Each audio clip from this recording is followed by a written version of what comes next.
Certain objectives require for you to either bring the ship to Earth or Mars, such as this, or this. In order for the ship to reach its destination, you must have the right coordinates, as well as make sure that 2 out of the 3 engines are working. In order to check if the engines are working, your character must go to the room and spend 2 cards to check an engine. When they check the engine, they are not required to say to the other players if it is working or not, or they could flat out lie if necessary. The engine control room allows for you to check the status of any engine.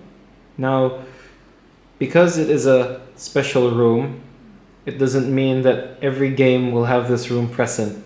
You also need to spend 2 cards or 2 action cards in order to use its effect.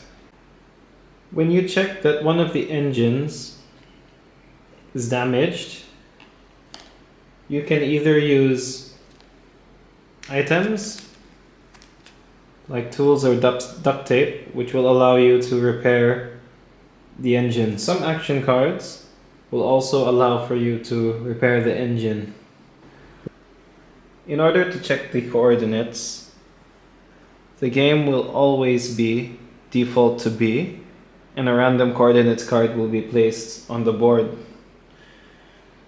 When your character moves into the cockpit, he must spend 2 cards to look at the coordinates, and if he wants to make a change, on his next turn he must pay another 2 cards in order to move the coordinates to his wants.